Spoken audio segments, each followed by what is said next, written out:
Latest updates ఎప్పటికప్పుడు పొందడానికి Big TV WhatsApp channel follow అవ్వండి. లింక్ డిస్క్రిప్షన్ లో ఉంది. ఆ పనికిమాలిన పుస్తకం ఏం చెప్పుద్దంటే, ఆ జాన్ బాబు అని ఒక అతనున్నాడు. ఓ సినిమా ఉందమ్మా, సినిమా పేరు తెలదు కానీ, దొంగలకే దొంగ గరాన దొంగ అని సాంగు. అలాగా గొర్రెలకే గొర్రి ఈ పెద్ద గొర్రి అన్నట్టు. ఈ గొర్రె ఏమన్నాడంటే, మీ తాత మా తాత గాంధీ తాత ఏ తాత అయినా సరే మా పనికిమాలిన బుల్బుల్ బుక్ నమ్మితేనే స్వర్గం లేకపోతే నరకం. కానీ ఈ ముష్టి పుస్తకాలు ఎప్పుడు వచ్చినాయి? మొన్న వచ్చినాయి ఇవి. ఓకే. ఇప్పుడు ఇంత ముందు వాళ్ళంతా ఎక్కడికి వెళ్ళిపోతారు? ఇప్పుడు రతన్ టాటా గారు చచ్చిపోయారమ్మా. ఆయన ఎన్ని లక్షల కోట్లు ఇచ్చాడమ్మా ప్రపంచానికి, మన దేశానికి. కరోనాలో కావచ్చు, మామూలప్పుడు కావచ్చు, ఆయన ఆయన ట్రస్ట్ని ఎంత చేశాడు. ఇప్పుడు వీళ్ళ పనికిమాలిన మతం ప్రకారం నరకమే అంటాడు. లాంగ్ అంటే ఒక 3-4 ఏళ్ల క్రితం కరోనా టైంలో లలితక్క ఫోన్ చేసింది. లలితక్క అంటే గొర్రె, ఓకే. ఆడగొర్రె. ఈ ఫోన్ చేసింది. ఆ టైంలో ఆయన చనిపోయారు. ఎవరు? ఎస్పి బాలసుబ్రహ్మణ్యం గారు. ఓకే. నేను అడిగాను, అమ్మ మరి ఇప్పుడు ఆయన చనిపోయారుగా, ఎక్కడికి వెళ్తారని. ఆయన మా పాటలు కూడా కొన్ని పాడారు కదా, అందుకని ఇప్పుడు వెయిటింగ్ హాల్లో ఉంటారు. వెయిటింగ్ హాల్లో ఉంటారంట. ఇంకొకటి ఫోన్ చేశాడు, ఆడి పేరు పరమేష్. వాళ్ళ తాత కాశీ వెళ్ళి వచ్చాక వీడు పుట్టాడని పరమేష్ అని పేరు పెట్టాడు. ఇదేమో పొరంబోగు పాపేయాడు వీడు. ఎరా పరలోకం ఉందా అంటే, పరలోకం ఇప్పుడు కన్స్ట్రక్షన్లో ఉందన్నాడు. పరలోకం ఏంటి, కన్స్ట్రక్షన్ ఏంటి? పిచ్చోళ్ళ గురించి వింటమే కానీ లైవ్లో చూడడం అదే అన్న. మొదటి గొర్రెలు ఒక గొర్రె కాదమ్మా, ఈ ఆడపిల్లలు గట్టిగా 20-25 లోపు ఉంటారు.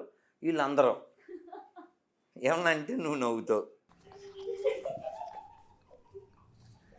వాడిపోక ముందే ఏంటిది అవన్నీ ఎక్కడ వినాలి మనం? ఏ చక్కగా ఎప్పుడే మీరు నత్పన్శాల సినిమా చూసారా? చూశాను, ఎన్టీఆర్ గారి. ఫస్ట్లో ఎంత బాగుంటుంది. ఆవిడ గుళ్ళోకి వచ్చి జననీ శివకామిని జయ శుభకారిణి, ఎంత అద్భుతం. అవునా? అలా కదా, అలా కదా, అలా కదమ్మా. చక్కగా అమ్మవారినో స్వామివారినో కీర్తించాలి. మన చాగంటి గారు చెప్తున్నారు, చెప్పుకోక తెలుసుకోక కానీ సరస్వతీదేవి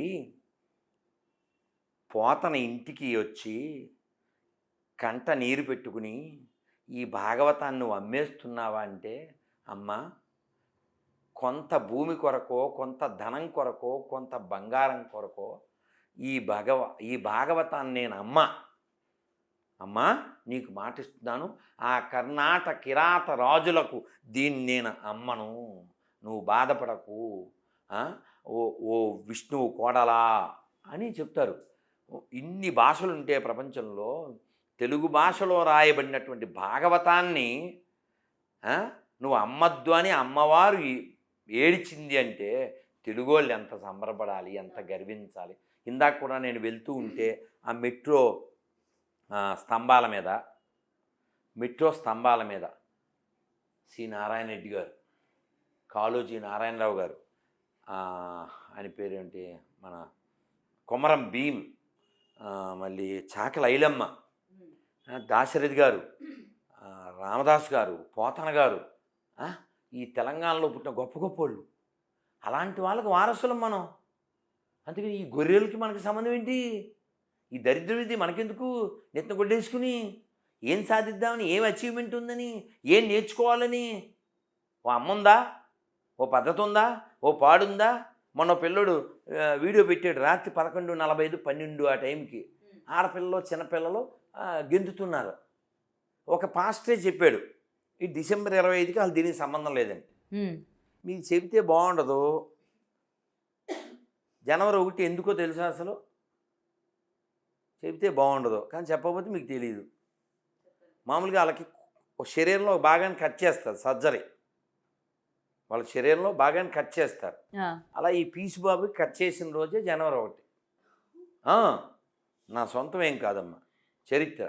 సో శరీరాన్ని అలా కట్ చేసుకుని, ఇంకా అది వాళ్ళ ఇష్టం అనుకోండి, అది వేరే కథ. కానీ అసలు ఈ ఈ కొన్ని మనం ఏం చెప్పడానికి కూడా బాగుండదు.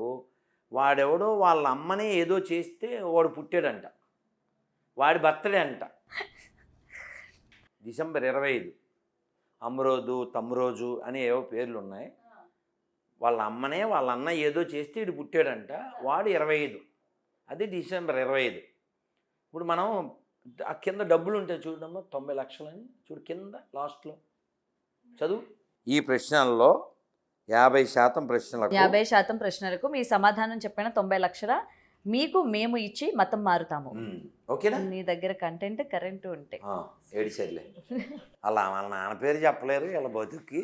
ఆడెవడికి పుట్టాడో తెలదు, ఈడెవడికి పుట్టాడో చెప్పడాడు. కానీ గురుగారు ముఖ్యంగా ఎప్పుడూ కూడా హిందూ మతాన్ని కాపాడాలి, హిందువులు అసలు మేల్కొనండి, అవతల వాళ్ళు మనల్ని ఇట్లా చూడరు అని చెప్పి మీరు చెప్తున్నప్పటికీ హిందువులని చాలామంది ఇటువంటి క్రిస్టియన్వి ఇప్పుడు క్రిస్మస్ వస్తూ ఉందాం ఫోటోషూట్లు అని చేస్తూ ఉంటారు, పిల్లలకి చేస్తూ ఉంటారు. వాళ్ళ ఇంటి దగ్గర ఒక క్రిస్మస్ ట్రీని పెట్టుకొని లైట్లు పెట్టుకొని సెలబ్రేట్ చేసుకుంటూ ఉంటారు. క్రిస్మస్ ట్రీ ఏంటి ఓ కొమ్మ తీసుకొచ్చి పెట్టడం, అది ఎండిపోద్ది, దానికి లైటింగ్, అదేమో పెద్ద జ్ఞానం. తులసమ్మకి లైవ్లో నీళ్లు పోసి పచ్చగా, అది అజ్ఞానం, అది మూఢత్వం. ఎందుకంటే ఇలాంటివి చూసేటప్పుడు బాధ అనిపిస్తూ ఉంటుంది. హిందువులు కూడా అంటే అది చేస్తూ ఉంటారు కదా. అవును లేదు అందరూ హిందువులే, మధ్యలో ఇలా మారుతూ ఉంటారు. ఇప్పుడు అమ్మా బయట ఆటో ఉందమ్మా, ఈ అబ్బాయి పెయింట్ డబ్బా తీసుకెళ్ళి AUDA అని రాశాడు, అవుద్దా ఏంటి? అవదు. ఎట్లా అవుతుంది? ఆడి అవుద్దా? డాడీ వచ్చినా మోడీ వచ్చినా అది ఆటోయే, ఆడి అవుతుంది. అవునా? వీళ్ళు హిందువులే. వీళ్ళ మైండ్ దొబ్బి, అచ్చతెల్లో వీళ్ళ మైండ్ దొబ్బి వాడికి వాడు. అది మీరు ఆహనా పిల్లని చూసారా? చూసాను. అందులో ఈ కోట శ్రీనివాసరావు కోడిని అక్కడ వేలాడదీసి తింటుంటే ఎవరక్కడ, నా గుర్రం ఎక్కడ ఉంది, నా మంత్రులు ఎక్కడికి వెళ్ళారని మెంటల్ దొబ్బుద్ది కదా ఆయన పాప. సేమ్ ఈ గొర్రెలంతా అదన్నమాట. అది వీళ్ళకి ఏ వాస్తవిక. ఇప్పుడు నేనేమంటా అంటే నమ్మకం అనేది వ్యక్తిగతం. ఈ పిశాచాలు ఏం చేస్తాయంటే మేము నమ్మాం, అందరం నమ్మేయాలి. ఎందుకు అంటే మొత్తం ప్రపంచం అంతా గొర్రెలైపోవాలి. ఆడు చెప్తాడు, మీరు చూస్తారా, వాడి పేరు ఉపేంద్ర అమ్మా, వాడి పేరు ఉపేంద్ర. ఉపేంద్ర అంటే ఎవరి పేరమ్మా? హిందూ దేవుడి పేరు. త్రివిక్రముడు అంటే వామనుడి యొక్క అవతారం అమ్మా, వామనుడి యొక్క అవతారం నాన్న. వామనుడికి మరో పేరు ఉపేంద్రుడు. ఉపేంద్ర అని పేరు కలిగినటువంటి వీడు, ఉపేంద్ర పేరు కలిగిన వీడు దేశాన్ని ముక్కలు చేసేయాలంటాడు. ఆడికి ఐడియా ఎలా వచ్చిందంటావు? ఎక్కడైనా హిందువు దేశాన్ని మొక్కలు చేయమని ఏ దేశంలో అయినా అన్నాడా? ఈ దేశాన్ని ఆల్రెడీ ఇస్లాం ప్రకారంగా ఓ పాకిస్తాన్ పుట్టించారు, ఓ బంగ్లాదేశ్ పుట్టించారు, ఓ ఆఫ్ఘనిస్తాన్ పుట్టించారు, ఇంకా ఊరూరు బోల్డ్ అని చిన్న చిన్న పాకిస్తాన్ బోల్డ్.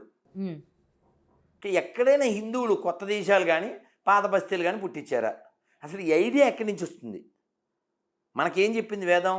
సంగచ్చధ్వం సంవదధ్వం అని చెప్పింది. అంటే కలిసి నడుద్దాం, కలిసి ఉందాం, ఇది మనకి చెప్పింది. సర్వే జన సుఖనోబంధు చెప్పింది. ప్రపంచం అంతా ఒకే కుటుంబం, వసుదైవ కుటుంబకం. సో ఈ కాన్సెప్ట్లు ఇస్లాంకి క్రైస్తవానికి లేవు.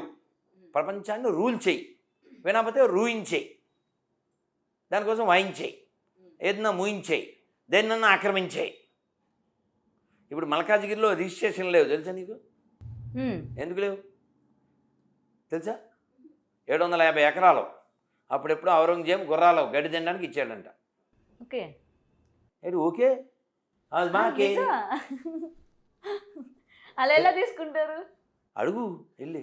నేను అడిగితే చెప్తారా గురుగారు? For more videos like this, subscribe Big TV channel.